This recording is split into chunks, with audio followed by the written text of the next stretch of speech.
Hello, my name's Florence. Welcome to the theobspod. I'm an NHS obstetrician, hoping to share some thoughts and experiences about my working life. Perhaps you enjoy Call the Midwife, maybe birth fascinates you, or you're simply curious about what exactly an obstetrician is. You might be pregnant and preparing for birth.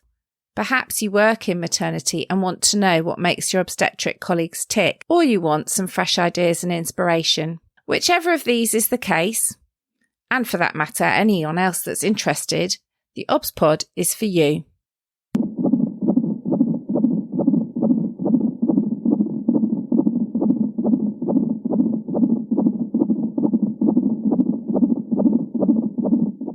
Episode 113, Data. I'm coming back to data today because there's been a fantastic report published. It caught my eye on Twitter. The So What of Maternity Data, published by the Healthcare Quality Improvement Partnership. Well, with a title like that, I just had to take a look. Thinking about starting this episode, I thought, well, I've done an episode on data, haven't I? And I looked back through my records.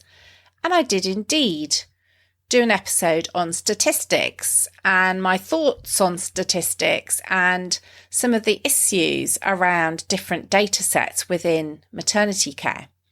So if you're interested, you could go back and take a look. Rather shockingly, although it feels almost like yesterday, that was episode 30. So go back, have a listen to episode 30 if you want to. Today, I'm going to talk mainly about this So What report. The So What report is different from many of the reports we see. It's got a lovely infographic if you haven't got time to read the whole report. And their objective that they've set out was to explore how the multiple national data sets and national audits are being used within maternity services. What becomes apparent immediately in the introduction is that the final paragraph is the really crucial one. I love it. It says, this report is not yet another report facing out to trusts and people doing the work on the ground. Instead, we hope that it has managed to capture the voices of these people and present this report to those at central bodies. As you know, much of my work is exactly that, capturing voices of women and families using our services and helping healthcare professionals understand the impact they're having. So this report, for me, fits very much with my whole ethos. But instead of capturing the voices of women and families this time, it's capturing those of us in clinical roles or quality improvement roles or audit roles within our hospitals who are trying to make sense of the endless sources of data, the endless different definitions of sometimes very similar things, and how we report out and how we might actually use that data in our day-to-day to improve things for women and families. How can there be different definitions of things?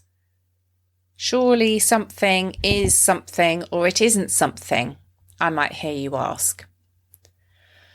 Okay, well, let's take continuity of care as a simple example, or not so simple.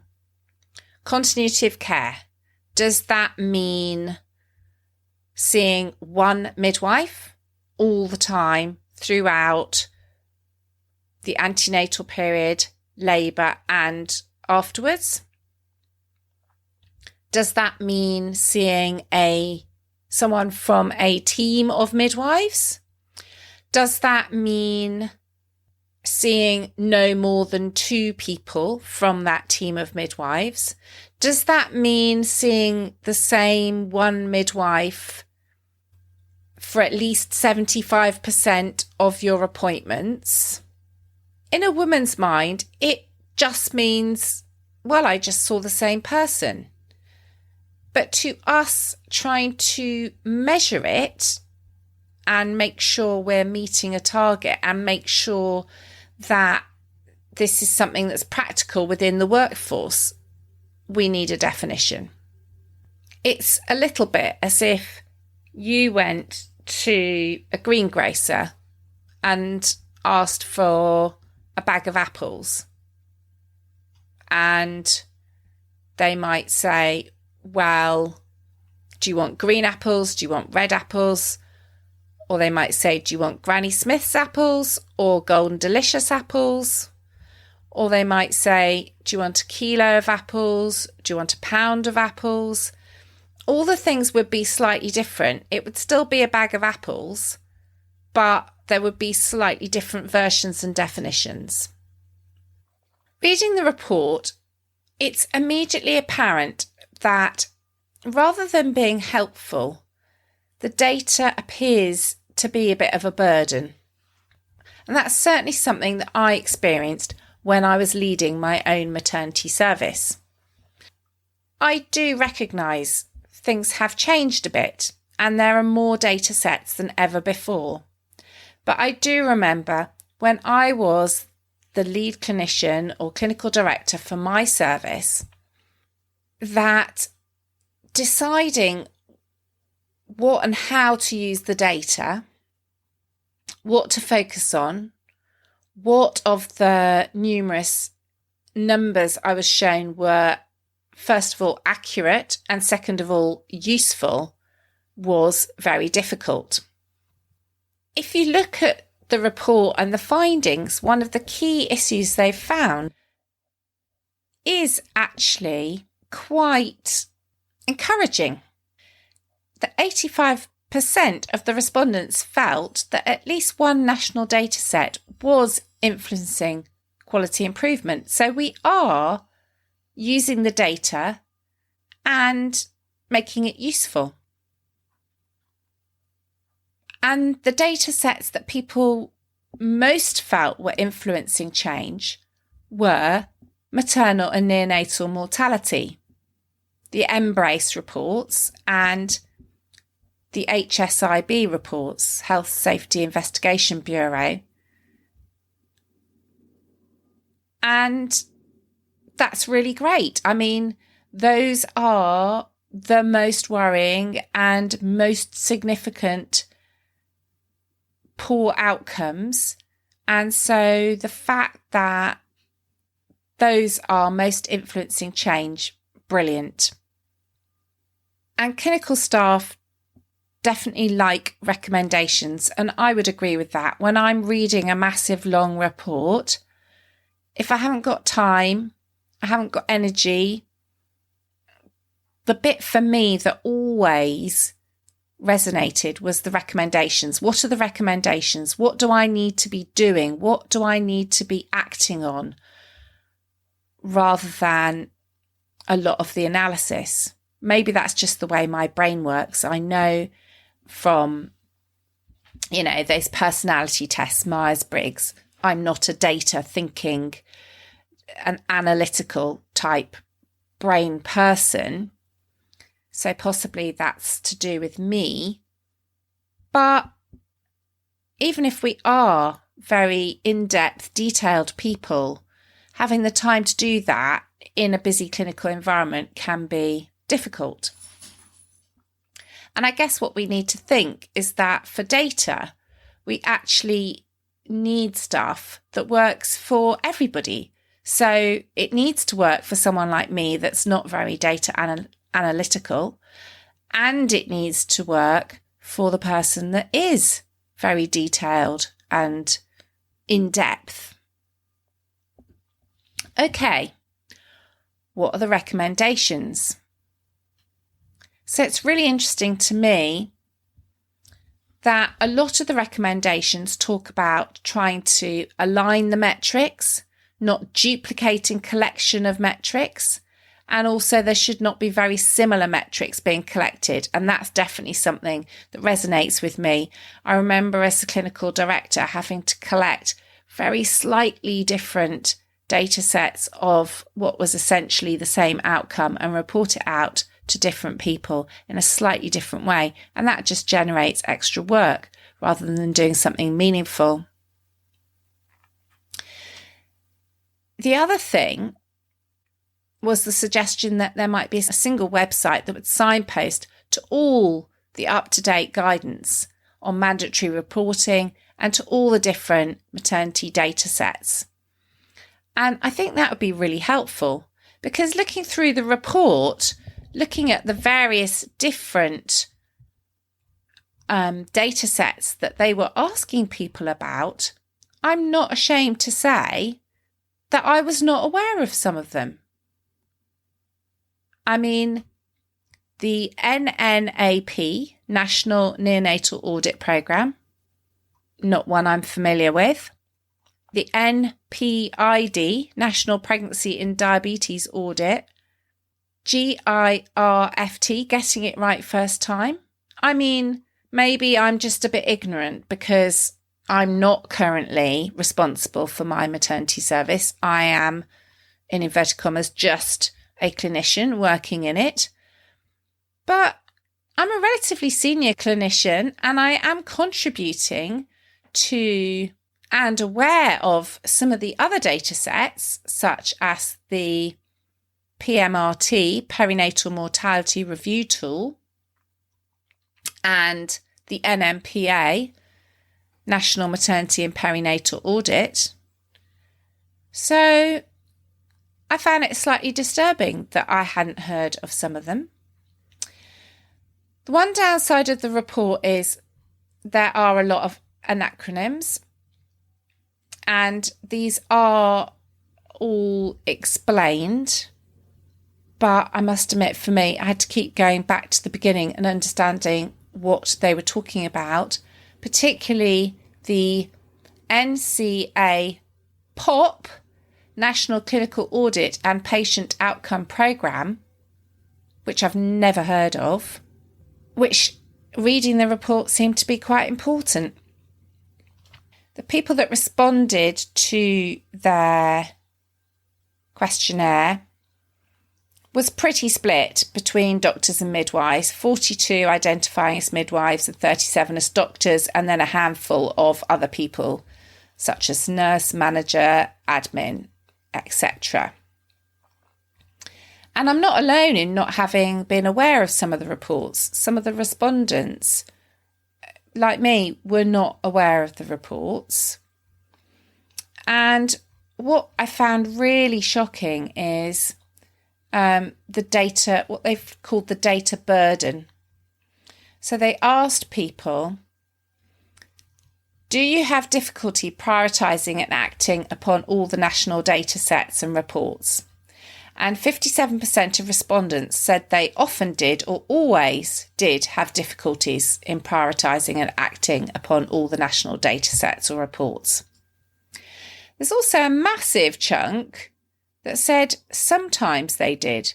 So the vast majority of people find that the data, rather than being helpful, can be a burden. And I particularly liked the free text answer. For me, in reports, it's the recommendations and the vignettes, the little case studies that bring things to life. And this little free text comment was, the system is completely overloaded and everyone is drowning. Okay, you might think that's an exaggeration, but to me that totally sums it up. We are just being given more and more information without the time, the resource, and the knowledge to know how best to use it for the people under our care. So that's quite a big barrier, and significant numbers, 68 and 66% of people saying that to use the data for quality improvement, resource constraints and time constraints were a barrier to actually using the data. Other people commented about the difficulty of benchmarking, so comparing yourselves with other trusts or one region to another. But the thing that came through really positively is something called making data count training. People saying making data count training should be absolutely everywhere and mandatory. Again, I've never heard of the making data count training. As a clinician, I had some slight training as a medical student as to how to read a scientific paper and try and evaluate what was important or what wasn't, and what was statistically significant and what wasn't, and what data may or may not be useful. But I really had very little. And when I look at what my children have done at Maths A level, which I didn't do, their statistical knowledge is way beyond mine. So I don't know if this has changed in medical school or whether it needs to be part of postgraduate training. But really, understanding data and how to make it useful and basic education on data for doctors and midwives and nurses and people within the system would be helpful. And also relationships with business intelligence. So business intelligence, I know, what an NHS name, are the people within the trust that usually sort out data and dashboards and give you useful information. And I used to find it laughable, and this isn't to insult our business intelligence people where I work, but I did used to find it laughable that it was called business intelligence because it never seemed to me intelligent, useful, or accurate. Anything I asked for was always almost impossible for the poor analysts to try and extract from whatever computer system we had. And looking at the comments people have made in this report about their interactions with business intelligence and central data collection at trust level do seem very inconsistent, and that there are still a lot of difficulties getting meaningful data, and that interface between the poor analysts who are completely overloaded, who are trying to do data for a whole hospital or a whole area, and the poor clinicians who are trying to get from the experts something that helps them at a clinical level. So that interface seems really important. I think the other thing that's important is at a trust level, data becomes prioritised when it is used for something perhaps financial. So there were a number of comments made that people were able to get good data for the maternity services data set that was being partly used as the maternity incentive scheme. The maternity incentive scheme is where a maternity service gets a certain amount of money for meeting certain safety requirements, and it's part of the CNST clinical negligence scheme for trusts run by NHS Resolutions. People commenting that the maternity incentive scheme is helping to drive improvements in data because the quality assurance is more important for that data because there's a financial risk if it's inaccurate. So there's much to think about with this data report. The other thing that I found really interesting was the mention in the introduction of something called the Goldacre Review. The recently published Goldacre Review, commissioned by the Secretary of State for Health and Social Care, explores how the NHS can deliver better, broader, safer use of NHS data for analysis and research to drive innovation and save lives. Well, again, I haven't heard of the Goldacre Review. Okay, maybe it's a very recent thing, but I certainly have heard of Professor Ben Goldacre, who is responsible for leading this review. And I'm actually really excited now because I used to read a column in a newspaper by Professor Goldacre called Bad Science. I think he even wrote a book about it. And he is amazing at unpicking what I might call bullshit science, where scientists or quasi-scientists make great claims about things and don't actually have good data to back it up. They're using bad data or bad science, as he likes to call it. So I'm really excited to discover that I have totally missed his report, which appears to have been published in April, and that's now on my to-do list. I need to read that, and being me, I've clicked straight to the executive summary, and what have I clicked to? Oh yes, the recommendations. Now, like the report says, so what? What is the purpose of today's episode? So what? What's my zesty bit? Well, I think my zesty bit for me is, oh my goodness, I need to go and look up and discover what the Making Data Count training is, because I've never done it and it might actually help me. And I also need to make sure that other people in my trust also have undertaken that training and know about that training.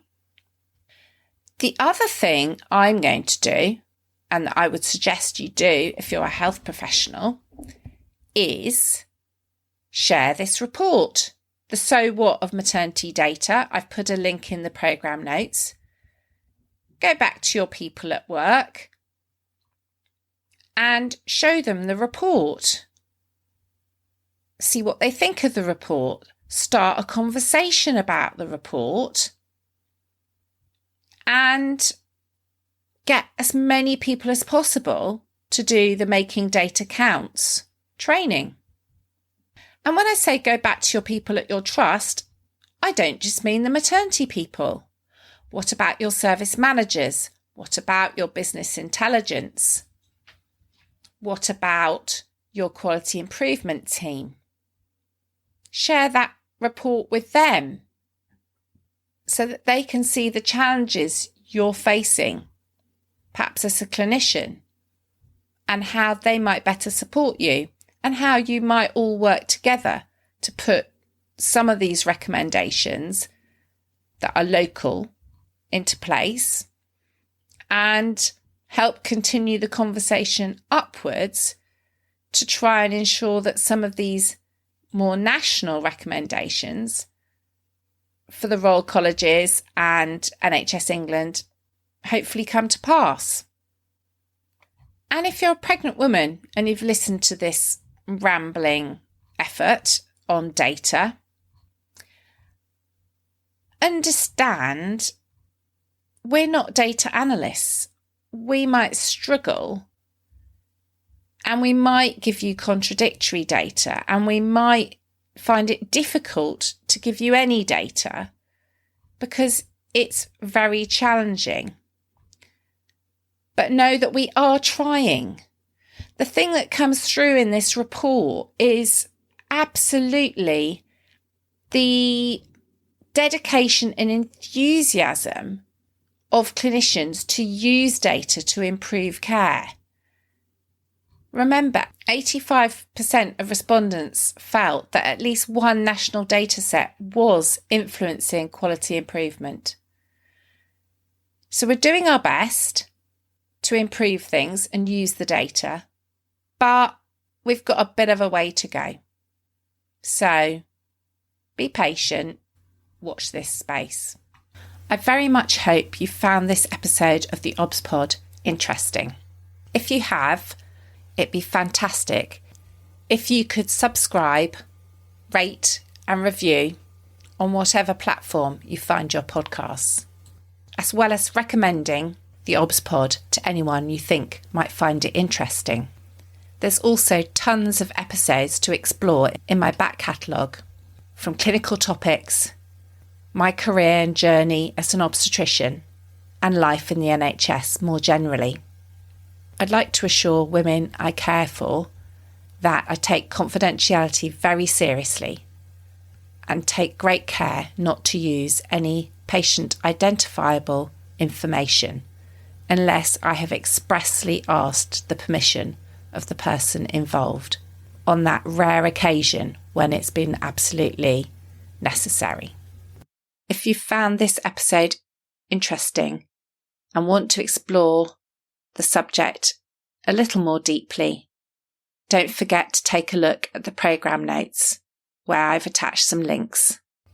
If you want to get in touch to suggest topics for future episodes, you can find me at theobspod on Twitter and Instagram, and you can email me theobspod@gmail.com.